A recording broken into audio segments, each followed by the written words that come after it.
Here's the introduction to section 3.4. We're going to think about limits at infinity, or the long-term behavior of functions, so that we can add even more information to our plan for graphing functions using derivatives. So what can we say about the long-term behavior of these two functions? So first function is 1 over x. As we move in this direction along the x-axis, it seems clear that the function is getting closer and closer to 0. And so we would write that the limit as x approaches infinity of 1 over x is 0. A constant over something getting really large is going to get really small as a ratio. Similarly, as we move in this direction, even though it's negative, the outputs of the function are still getting closer and closer to 0. So in this case, we would say the limit as x approaches negative infinity of 1 over x is 0. We can see if we change the game here ever so slightly to the function 1 over x squared, we just get to 0 faster in both directions, even we're both above the x-axis. So the limit as x approaches infinity of 1 over x squared is 0, and the limit as x approaches negative infinity of 1 over x squared. It should look more like a squared. All right. This would be if x cubed to the 4th to the 6th, it doesn't matter. Those limits would all be going to 0, and it doesn't matter what that constant is in the numerator. If it was the limit as x approaches infinity of 17 over x squared, still going to approach 0. It's just going to take a little longer. If it was 1,000 over x squared, still going to approach 0. Doesn't matter what that constant is. Okay, so how can we use that to help us evaluate these limits? Let's look at this first one. It's the limit as x approaches positive infinity of 3x cubed plus 5x minus 4 over 4x cubed plus 6x squared. We can't simplify this at all because of the plus in the denominator. We can't really break it up in any way that's going to help us. But we can be a little bit tricky. The highest power that we see here is an x cubed, and so we can multiply. The highest power in the denominator is an x cubed. It's the highest power in the numerator in this case also, but we can multiply 1 by 1 in this form, 1 over x cubed over 1 over x cubed. So when we do that, we get the limit as x approaches infinity. 3x cubed divided by x cubed, well, that's just 3. 5x divided by x cubed, well, there's going to be some an x squared left in the denominator. And finally, we get 4 over x cubed. And in the denominator here, we get 4x cubed over x cubed is 4, plus 6x squared over x cubed is going to leave an extra x, so 6 over x.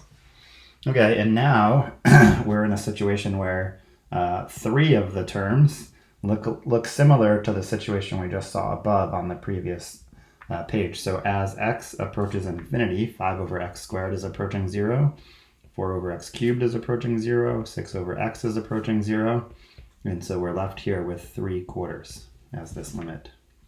And I'll point out that 3/4 are the coefficients of x cubed. Okay, let's do something similar for these other ones. So here again, we can multiply by 1 over the largest power in the denominator. And that's going to give us the limit as x approaches infinity of, I've just changed this ever so slightly by changing the powers in the denominator. So we're going to get 3x plus 5 over x minus 4 over x cubed, all divided by 4 plus 6 over x. Okay, so as we approach infinity in this case,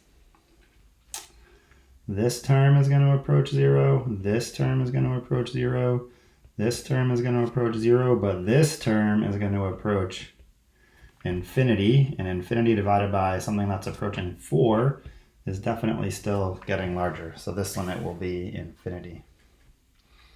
Okay, this next limit, all I've done to move down here to number 3 is change the limit to negative infinity. So same terms as above. So this is going to end up being the limit as x approaches negative infinity after we do our multiplication by 1. It's going to look exactly the same as above. 4 plus 6 over x. Okay, something very similar is going to happen. These terms approach 0, 0. This term is approaching 0. But this term now, because x is approaching negative infinity, is approaching negative infinity, which causes the entire limit to approach negative infinity. Okay, one more. Here again, we're going to multiply by 1 in the form of 1 over the highest power in the denominator. And we're going to get the limit as x approaches infinity of 3 over x plus 5 over x cubed minus 4 over x to the 4th over 4 plus 6 over x squared. Okay, and we play the same game. We take these term by term. Every term in the numerator is approaching 0. This term is approaching 0. We're left with 0 divided by 4 or 0. Okay, so we don't want to play that game every time. We want to be able to handle this efficiently, and we can do that. We can generalize what's happening here. So these limits we're looking at all look like this. They look like the limit of a ratio of polynomials. And let's see, we saw a few cases. One, the first case here is if the degree of the numerator is larger than the degree of the denominator. So that's 2 and 3. They match this one. And if that's the case, well, the numerator is going to grow larger faster. So it's either going to go to infinity or negative infinity, dependent on whether the term that's left here in the front, this term, dependent on whether this term is plus or minus infinity. And it's not directly related to this. You have to do some thinking to analyze that, because that term could be squared or to the third power or whatever.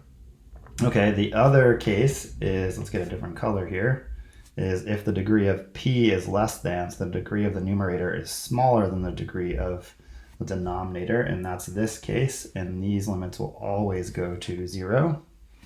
And the last case here is if the degrees are the same, and that's this first example. And we saw that the limit ends up being the ratio of the leading coefficients.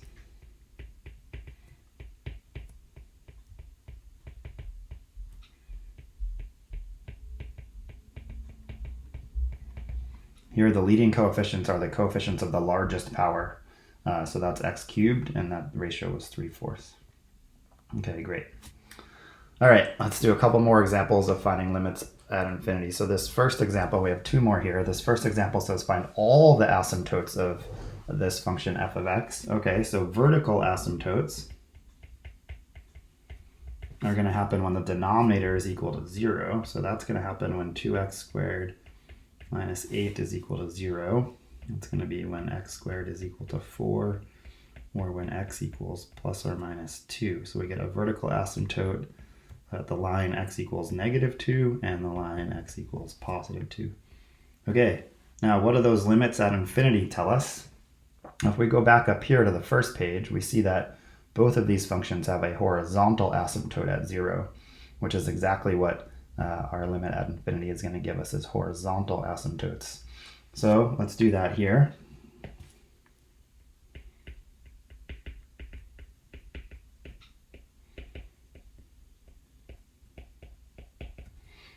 So the first limit we're going to look at is the limit as x approaches infinity of the square root of 6x to the 4th minus x cubed over 2x squared minus 8. Okay, we're going to play the same exact game we did above. We're going to multiply by 1 in the form of 1 over the highest power in the denominator. And when we do that, what do we get? The limit as x approaches infinity. Let's see, in the denominator here, that's not so bad. That's 2 minus 8 over x squared. We're going to have to rethink this thing. Here, this 1 over x squared, we're going to rethink of it as 1 over the square root of x to the 4th. Square root of x to the 4th is x squared. Then I can bring it inside of the square root. I can divide those two square roots. And so then I would get the square root of 6x to the 4th divided by x to the 4th, which is 6, minus x cubed divided by x to the 4th, which is 1 over x. Okay, So this thing in the numerator was this, the square root of 6x to the 4th minus x cubed divided by the square root of x to the 4th. You can combine those into one square root. And now we're at a point where we can take these limits. And so we get the limit. We get the limit as x approaches 2. In fact, we don't even need to write it again. Let's just take the limit at this point. So no more limit notation needed. This term in the numerator, 1 over x, is going to go to 0. So in the numerator, we're going to be left with a square root of 6. And in the denominator, we're going to be left with 2. And so that gives us the asymptote y equals root 6 over 2. Okay, in this case, if we take the limit as x approaches negative infinity, we better check to see if we get a different asymptote. So the limit as x approaches negative infinity sorry about that. Whoa, hey, don't need that. Of 6x to the 4th minus x cubed over 2x squared minus 8. We're going to play the same game. We're going to multiply by 1 over x squared, 1 over x squared. Now, 1 over x squared is always positive, so no problems there, right? I square something negative. This term is always positive. So I can go ahead and replace it with 1 over the square root of x to the 4th, and everything's going to look exactly like it did above. And we're going to also get out of this square root of 6 over 2. So in this case, that limit's going to look exactly like the one at positive infinity, but there are some cases where those limits are going to look different. And so here's a case where the limit, we have to think a little bit when we take the limit as x approaches negative infinity.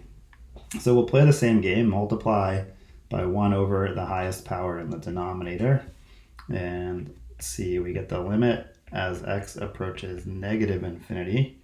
Well, in the denominator, that's pretty easy. It's just 2 minus 6 over x. Now, we want to replace this 1 over x with 1 over the square root of x squared. But we got to be careful.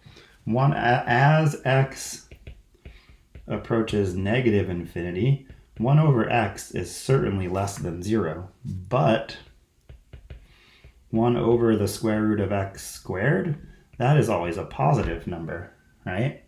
So in this case, we need, for this to be equal, we need a negative sign here so that both quantities are negative.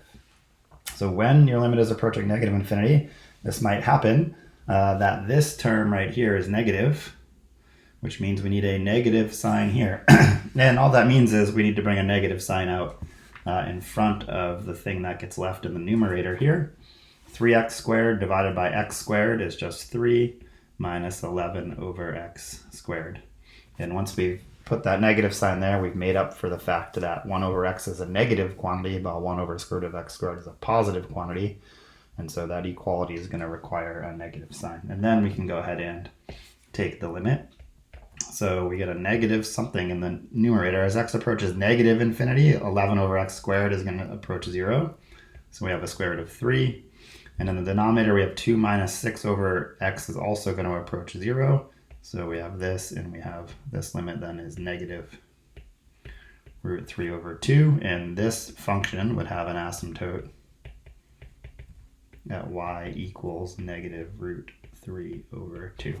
Okay, see if you can use that information and those examples to go ahead and work on the activity for section 3.2.